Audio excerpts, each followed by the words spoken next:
ಆತ್ಮೀಯ ವೀಕ್ಷಕರೇ, Royson creations YouTube ಚಾನಲ್ಗೆ ನಿಮಗೆ ಸ್ವಾಗತ.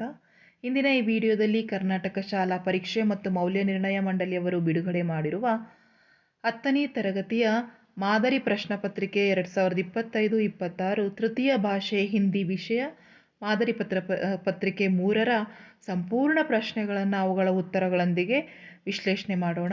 ಯಾರೆಲ್ಲ ಮೊದಲ ಬಾರಿ ನಮ್ಮ ಚಾನಲ್ ನೋಡ್ತಾ ಇದ್ದೀರಾ, ಸಬ್ಸ್ಕ್ರೈಬ್ ಮಾಡಿ ಹಾಗೂ ನಿಮ್ಮ ಫ್ರೆಂಡ್ಸಿಗೆ ಶೇರ್ ಮಾಡಿ. ಎಲ್ಲ ಸಬ್ಜೆಕ್ಟಿನ ಮಾಡೆಲ್ ಕ್ವಶನ್ ಪೇಪರ್ ಲಿಂಕ್ಸ್ ನಿಮಗೆ ಡಿಸ್ಕ್ರಿಪ್ಷನಲ್ಲಿ ಸಿಗುತ್ತೆ. ಅದೇ ರೀತಿ ನಮ್ಮ ಯೂಟ್ಯೂಬ್ ಚಾನಲ್ನ ಪ್ಲೇಲಿಸ್ಟಿಗೆ ಹೋದರೆ ನಿಮಗಲ್ಲಿ ಮಾಡೆಲ್ ಕ್ವಶನ್ ಪೇಪರ್ 2026 ಅಂತಲೇ ಹೇಳಿ ಪ್ಲೇಲಿಸ್ಟ್ ಇದೆ. ಅದರಲ್ಲಿ ಎಲ್ಲ ವೀಡಿಯೋಸ್ಗಳದ್ದು ಲಿಂಕ್ ಸಿಗ್ತದೆ. ನೋಡಿ ಅದರ ಉಪಯೋಗವನ್ನು ಪಡೆದುಕೊಂಡು ಎಕ್ಸಾಮ್ಗೆ ಪ್ರಿಪೇರ್ ಆಗಿ ಅಂತ ಹೇಳ್ತಾ ವಿಡಿಯೋನ ಪ್ರಾರಂಭಿಸ್ತಾ ಇದ್ದೀವಿ. फर्स्ट में निम्नलिखित प्रश्नों के लिए 4 विकल्प सुझाए गए हैं. उनमें से सर्वाधिक उचित विकल्प संकेताक्षर सहित पूर्ण स्वरूप से लिखिए. ಸೊ ಕರೆಕ್ಟ್ ಆಗಿರುವ ಆನ್ಸರನ್ನು ನಾವು ಆಯ್ಕೆ ಮಾಡಿ ಬರೀಬೇಕು.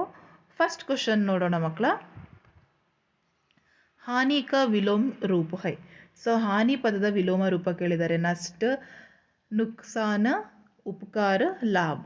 ಸೊ ಹಾಗಾಗಿ ಹಾನಿಗೆ ವಿರುದ್ಧ ಪದ ಲಾಭ ಆಗಿರ್ತದೆ. ಹಾಗಾಗಿ ಲಾಭ is the right answer. Next question number 2, ನಿಮ್ನಲಿಖಿತ್ ಮೇ ಸೆ ಬಹುವಚನ ಶಬ್ದ ಹೈ. ಸೊ ಕೊಟ್ಟಿರೋದ್ರಲ್ಲಿ ಬಹುವಚನ ಶಬ್ದವನ್ನು ಕೇಳಿದ್ದಾರೆ. ಸೊ ಕಿತಾಬ್, ಬಚ್ಚಾ, ಬಿಮಾರಿಯಾ, ಕಹಾನಿ. ಸೊ ಬಿಮಾರಿಯಾ ಅನ್ನೋದು ಬಹುವಚನ ರೂಪ, ಹಾಗಾಗಿ option C right answer. Next ಲೇಖಕ್ ಅನ್ಯ ಲಿಂಗ ರೂಪ ಹೈ. ಸೊ ಲೇಖಕ್ ಅನ್ನೋದು ಅನ್ಯ ಲಿಂಗ ಲೇಖಿಕಾ ಆಗ್ತದೆ, ಹಾಗಾಗಿ option A is the right answer. Next fourth question निम्नलिखित में से प्रथम प्रेरणार्थक रूप है. ಸೊ ಕೊಟ್ಟಿರೋದ್ರಲ್ಲಿ ಪ್ರಥಮ ಪ್ರೇರಣಾರ್ಥಕ ರೂಪ ಕೇಳಿದ್ದಾರೆ. ಇಲ್ಲಿ ಸುಲ್ವಾನ, ಸುಲಾನ, ಸುನಾನ, ಸುನ್ವಾಯಿ ಅಂತ ಇದೆ. ಸೊ ಸುಲಾನ is the right answer. Option B correct ಆಗಿರುವಂಥದ್ದು. 5ನೇ ಪ್ರಶ್ನೆ ಸದೈವ ಶಬ್ದ ಮೇ ಸಂಧಿ ಹೈ. ಸೊ ಸದೈವ ಅನ್ನೋದ್ರಲ್ಲಿ ಇರುವಂತಹ ಸಂಧಿ ನಮಗಿಲ್ಲಿ ಎಣ್ ಸಂಧಿ, ದೀರ್ಘ ಸಂಧಿ, ವಿಸರ್ಗ ಸಂಧಿ, ವೃದ್ಧಿ ಸಂಧಿ ಅಂತ 4 ಆಪ್ಷನ್ ಕೊಟ್ಟಿದ್ದಾರೆ. ಸೊ ಸದೈವ ಅನ್ನೋದು ವೃದ್ಧಿ ಸಂಧಿಗೆ ಬರುವಂತಹ ಒಂದು ಉದಾಹರಣೆಯಾಗಿರ್ತದೆ, ಹಾಗಾಗಿ ವೃದ್ಧಿ ಸಂಧಿ option D is the right answer. Next 6ನೆಯ ಪ್ರಶ್ನೆ ರಾಜ್ಮಹಲ್ ಶಬ್ದ ಕ ಸಮಾಸ್ ಹೈ. ಸೊ ರಾಜ್ಮಹಲ್ ಅನ್ನೋದು ಯಾವ ಸಮಾಸಕ್ಕೆ ಬರ್ತದೆ? ಸೊ ಅಲ್ಲಿ ದ್ವಂದ್ವ ಸಮಾಸ, ಕರ್ಮಧಾರೆಯ, ತತ್ಪುರುಷ, ದ್ವಿಗುಣ ಸಮಾಸಕ್ಕೆ ಕೊಟ್ಟಿದ್ದಾರೆ. ದ್ವಿಗು ಸಮಾಸ ಇಷ್ಟಕ್ಕೆ ಕೊಟ್ಟಿದ್ದಾರೆ, ಆದರೆ ಅದು ಬರುವಂಥದ್ದು ತತ್ಪುರುಷ ಸಮಾಸ. So option D is the right answer. Next 7ನೆಯ ಪ್ರಶ್ನೆ ಆಜ್ ಕಾ ಯುಗ್ ಇಂಟರ್ನೆಟ್ ಯುಗ್ ಹೈ. ಸೊ ವಾಕ್ಯ ಮೇ ಪ್ರಯುಕ್ತ ವಿರಾಮ ಚಿಹ್ನೆ. ಸೊ ಅಲ್ಲಿ ಬಳಸಿರುವ ಚಿಹ್ನೆ ನೋಡಿದ್ರೆ ಗೊತ್ತಾಗುತ್ತೆ, ಅದು ವಿರಾಮ ಚಿಹ್ನೆ, ಪೂರ್ಣ ವಿರಾಮ ಚಿಹ್ನೆ ಆಗಿರ್ತದೆ, ಹಾಗಾಗಿ ಆಪ್ಷನ್ ಎ ಸರಿಯಾಗಿರುವ ಉತ್ತರ. 8ನೆಯ ಪ್ರಶ್ನೆ ಅಬ್ದುಲ್ ಕಲಾಂ ಕಾ ಜನ್ಮ ರಾಮೇಶ್ವರ್ ಡ್ಯಾಶ್ ಹುವಾ. ಸೊ रिक्त स्थान में सही कारक चिन्ह होगा. ಸೊ ಅಬ್ದುಲ್ ಕಲಾಂ ಕಾ ಜನ್ಮ ರಾಮೇಶ್ವರ್ ಮೇ ಹುವಾ. ಸೊ ರಾಮೇಶ್ವರದಲ್ಲಿ ಜನಿಸಿದರು, ಹಾಗಾಗಿ May is the right answer. Option C correct ಆಗಿರುವಂಥದ್ದು. ಇದಿಷ್ಟು ನಿಮಗೆ ಮಲ್ಟಿಪಲ್ ಚಾಯ್ಸ್ ಕ್ವಶನ್ ಆನ್ಸರ್ಸ್ ಆಗಿರುತ್ತೆ. ನೆಕ್ಸ್ಟ್ ನಾವು ಸೆಕೆಂಡ್ ಮೇನಿಗೆ ಹೋಗೋಣ. ಪ್ರಥಮ ದೋ ಶಬ್ದ ಕೋ सूचित संबंध के अनुरूप तीसरे शब्द का संबंधित शब्द लिखिए. ಸೊ ಅನುರೂಪತೆಗಳಿದ್ದಾವೆ. 9ನೇ ಪ್ರಶ್ನೆ ನಾಗ್ಪುರ್ ಸಂತರ ಕಾಶ್ಮೀರಿ ಸೇಬ್. 10ನೇ ಪ್ರಶ್ನೆ ಮಕಾನಾ ಕಿ ಚಾತ್ ಮಚಲಿ ಕಿ ಪೀಠ್ ಜೈಸಿ. ಮಕಾನಾ ಕೆ ಸಂತಾಬ್ ಹಾಥಿ ಕೆ ಪರ್ ಜೈಸೆ. ನೆಕ್ಸ್ಟ್ 11ನೇದು ಪಂಪ ಪ್ರಾಚೀನ ಕವಿ, ಕಂಬಾರ ಆಧುನಿಕ ಕವಿ. ನೆಕ್ಸ್ಟ್ 4ನೇ ಕ್ವಶನ್ ಅದರಲ್ಲಿ 12ನೇದು ಕೃಷ್ಣ ಕ ರಂಗ್ ಕಾಲ, ಯಶೋಧ ಕ ರಂಗ್ ಗೋರ. ಸೊ ಇದಿಷ್ಟು ನಿಮಗೆ ಅನುರೂಪದಲ್ಲಿ. ಸೊ ಇದಿಷ್ಟು ಗ್ರಾಮರ್ ಪಾರ್ಟ್ ಆಯಿತು ಮಕ್ಕಳ. ನೆಕ್ಸ್ಟ್ ನಮಗೆ ಥರ್ಡ್ ಮೇನ್ಗೆ ಹೋಗೋಣ. ನಿಮ್ನಲಿಖಿತ ಪ್ರಶ್ನೋಕೆ ಉತ್ತರ ಏಕೈಕ ವಾಕ್ಯ ಮೇ ಪೂರ್ಣ ಲಿಖಿए. ಒಂದು ವಾಕ್ಯದಲ್ಲಿ ಬರೀಲಿಕ್ಕಿದ್ದಾವೆ. 13ನೇ ಪ್ರಶ್ನೆ ಅಬ್ದುಲ್ ಕಲಾಂ ಜಿ ಬಚಪನ್ ಮೇ ಕಿಸ್ ಘರ್ ಮೇ रहते हैं. सो अब्दुल कलाम जी बचपन में पुश्तैनी घर में रहते हैं. 14ನೇ ಪ್ರಶ್ನೆ दोस्तों ने मकाना बनाने के बारे में किन किन से पूछा. दोस्तों ने मकाना बनाने के बारे में हाथी, सांप, भैंसे और मछली से पूछा. 15ನೇದು आज मनुज का याना कहाँ जा रहा है. आज मनुज का याना गगन में जा रहा है. 16ನೇದು मुखिया को किसके समान होना चाहिए, मुखिया को मुख के समान होना चाहिए. ಸೊ ಇದಿಷ್ಟು one word answers questions. Next fourth में निम्नलिखित प्रश्नों के उत्तर 2-3 वाक्य में लिखिए. 8 ಪ್ರಶ್ನೆಗಳು ಬರ್ತದೆ. 17ನೇ ಕ್ವೆಶ್ಚನ್, ಕಾಶ್ಮೀರಿ ಸೇಬ್ पाठ में लेखक पाठ को क्या चेतावनी देता है. सो लेखक पाठ को खरीदारी करते समय सावधानी बरतने की तथा बाजार में होने वाली धोखेबाजी से बचने के चेतावनी देता है. ಸೊ ಇದು ಆಲ್ರೆಡಿ ರಿಪೀಟೆಡ್ ಆಗಿರೋ ಕ್ವಶನ್ ಮಕ್ಕಳ. ಸ್ವಲ್ಪ ಕ್ವಶನ್ಸ್ಗಳು ಚೇಂಜ್ ಆಗಿರುತ್ತೆ, ಬಟ್ ಆಲ್ಮೋಸ್ಟ್ ನಿಮಗೆ ಹಿಂದಿನಲ್ಲಿ ಒಳ್ಳೆಯ ಅಂಕಗಳನ್ನು ನೀವು ಗಳಿಸ್ಕೋಬೋದು, ಅಷ್ಟು ಈಸಿ ಇರ್ತದೆ. ಚೆನ್ನಾಗಿ ಪ್ರಾಕ್ಟೀಸ್ ಮಾಡ್ಕೊಳ್ಳಿ. 18ನೇ ಕ್ವಶನ್ನು, ಆಶಿ ಅಮ್ಮಾಜಿ ಕಿ ಕಲಾಂ ಕೋ ಖಾನೆ ಮೇ ಕ್ಯಾ ಕ್ಯಾ ದೇತಿ ಹೈ. ಸೊ 2ನೇ ಪೇಪರಲ್ಲೂ ರಿಪೀಟ್ ಆಗಿರೋ ಕ್ವಶನ್ ಇದು. ಆಶಿ ಅಮ್ಮ ಅಬ್ದುಲ್ ಕಲಾಂ ಜಿ ಕೆ सामने केले का पत्ता बिछती थी, उस पर चावल एवं सुगंधित स्वादिष्ट सांभर डालती थी, घर का बना आजर देती थी, नारियल की चटनी भी होती थी. 19वें प्रश्न, लेखक परसाई जी ने मंत्री जी को कैसे समझाया. सो लेखक ने समझाया, जैसा हरगिज मत करिए, ईमानदारों के सम्मेलन में पुलिस ईमानदारों की तालिश ले, यह बड़ी शोभनीय बात होगी, फिर इतना बड़े सम्मेलन गड़बड़ी होगी थी. नेक्स्ट 20ನೇದು, बच्चे गांव के आदर्श गांव कैसे बनाते हैं.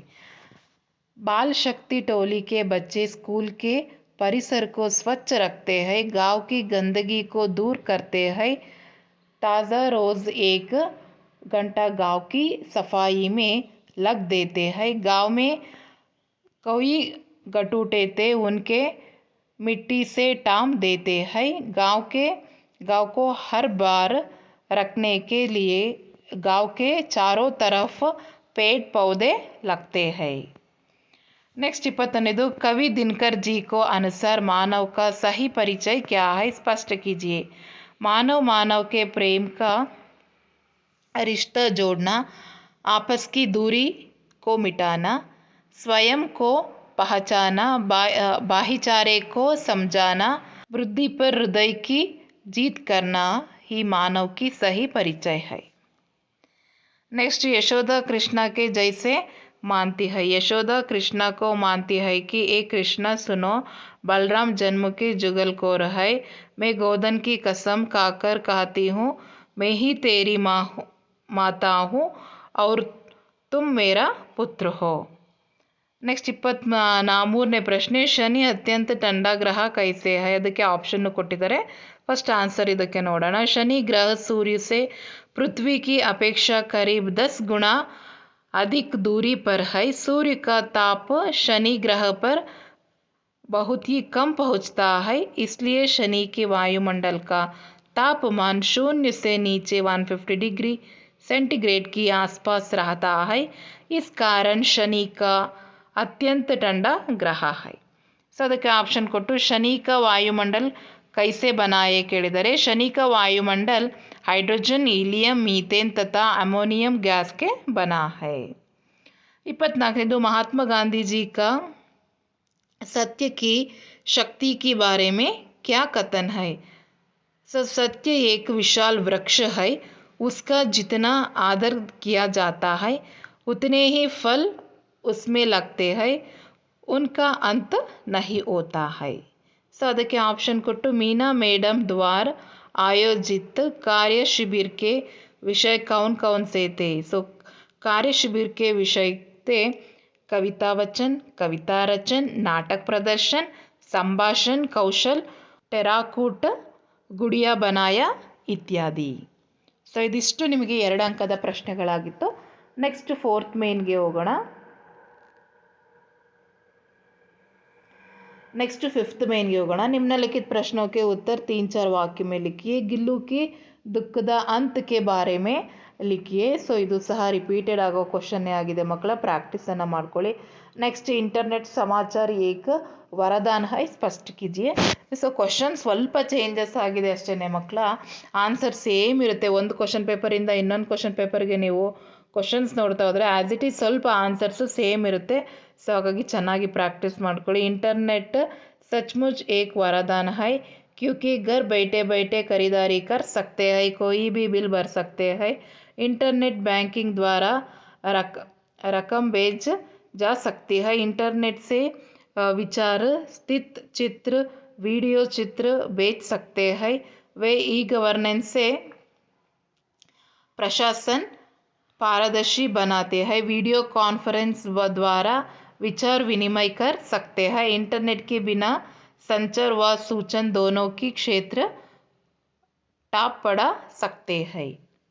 नेक्स्ट, सक्सेना परिवार रोबोनिल को प्रकार कुछ था, क्यों विवरण कीजिए. ಸೊ ಸಕ್ಸೇನಾ ಪರಿವಾರದವರು ರೋಬೋನಿಲಿಂದ ತುಂಬ ಖುಷಿಯಾಗಿದ್ದರು, ಯಾಕೆ ವಿವರಣೆಯನ್ನು ಕೊಡಿ ಅಂತ ಹೇಳಿ ಕೊಟ್ಟಿದ್ದಾರೆ. ಯಾಕೆಂದರೆ सक्सेना परिवार रोबोनिल को प्रकार कुछ था क्योंकि बच्चों की होमवर्क करने में मदद करते था, वर्ड प्रोसेसर पर सक्सेना जी का काम संभालता, सुबह का नाश्ता करता था, मेहमानों के स्वागत में द्वारा खोलता था, छोटे बच्चों की कहानियाँ सुनाता था, पालतू कुत्ते शोर का घुमाने का काम भी करता था.